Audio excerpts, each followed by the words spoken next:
Hi friends, നിങ്ങൾ ആദ്യമായിട്ടാണ് എൻ്റെ ചാനൽ കാണുന്നതെങ്കിൽ ഒന്ന് ലൈക്ക് ചെയ്ത് സബ്സ്ക്രൈബ് ചെയ്ത് സപ്പോർട്ട് ചെയ്തേക്കണേ. നമ്മൾ ഉണ്ടാക്കാൻ പോകുന്നത് എന്താണെന്ന് വെച്ചാൽ ഉണ്ടാക്കാൻ പോകുന്നത് ഞണ്ട് റോസ്റ്റാണ്. ചെറിയ ഞണ്ടാണ് കിട്ടിയേക്കുന്നത്. അതിനെ ക്ലീൻ ചെയ്ത് ഒരു ചട്ടിയിലോട്ട് മാറ്റുകയാണ്. നന്നായിട്ട് ഒരു പാത്രത്തിലിട്ട് കഴുകിയെടുക്കുക. പിന്നെ നമ്മളൊരു ചീനിച്ചട്ടി അടുപ്പിലേക്ക് വയ്ക്കുക. അതിലോട്ട് നല്ല വെളിച്ചെണ്ണ ഒഴിച്ചു കൊടുക്കുക. എണ്ണ ചൂടായി വരുമ്പോഴത്തേക്കും അതിനകത്തോട്ട് കടുക് ഇട്ട് കൊടുക്കുക. കടുക് പൊട്ടി വരുമ്പോഴത്തേക്കും നമ്മൾ അരിഞ്ഞു വെച്ചിരിക്കുന്ന കുറച്ച് ഐറ്റംസ് സാധനങ്ങളുണ്ട്. അത് ആദ്യം തേങ്ങാക്കൊത്ത് ഇട്ട് കൊടുക്കുക. തേങ്ങാക്കൊത്ത് നല്ല ബ്രൗൺ കളറായി വരുമ്പോഴത്തേക്കും അതിനകത്ത് ഉപ്പും കൂടി ഇട്ട് കൊടുക്കുന്നുണ്ട്.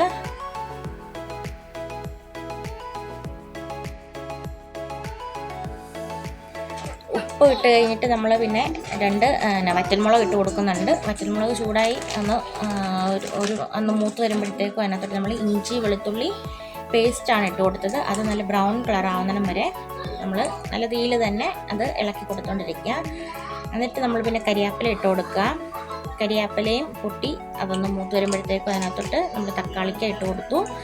തക്കാളിക്ക ഇളക്കി അതൊന്ന് വെന്ത് വരുമ്പോഴത്തേക്കും നമ്മൾ പച്ചമുളക് അരിഞ്ഞ് വെച്ചിരിക്കുന്ന ഇട്ട് കൊടുക്കുകയാണ്. അത് ഇളക്കി പച്ചമുളക് ഒന്ന് വെന്ത് വന്നിട്ട് അതിനകത്തോട്ട് നമ്മൾ അരിഞ്ഞ് വെച്ചിരിക്കുന്ന സവോളയാണ് ഇട്ട് കൊടുക്കുന്നത്. സവോള നന്നായിട്ട് ഇട്ട് കൊടുത്ത് അത് വഴറ്റിയെടുക്കുക. നന്നായിട്ട് വഴണ്ട് വന്ന് കഴിയുമ്പോഴത്തേക്കും അതിനകത്തോട്ട് നമ്മൾ ഉപ്പിട്ട് കൊടുക്കുന്നുണ്ട് കേട്ടോ. അതിനുശേഷം മുളക് പൊടി ഇട്ട് കൊടുക്കുക. അതിനകത്തോട്ട് മഞ്ഞൾപ്പൊടി ഇട്ട് കൊടുത്തു. പിന്നെ നമ്മൾ ഇട്ട് കൊടുക്കുന്നത് ഗരം മസാലയാണ്. ഗരം മസാല ഇട്ട് കൊടുത്തു. പിന്നെ നമ്മൾ ചിക്കൻ മസാല ഇട്ട് കൊടുക്കുകയാണ്. അതും നമ്മുടെ ആവശ്യത്തിന്. ചിക്കൻ മസാല ഇട്ടതിന് ശേഷം നമ്മൾ നന്നായിട്ട് ഇളക്കി.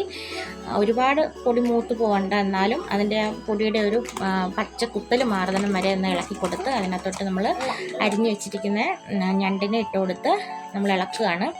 എന്നിട്ട് നന്നായിട്ട് ഇളക്കി യോജിപ്പിച്ചതിന് ശേഷം പിന്നെ നമ്മൾ കുരുമുളക് പൊടിയാണ് ഇട്ട് കൊടുക്കുന്നത്.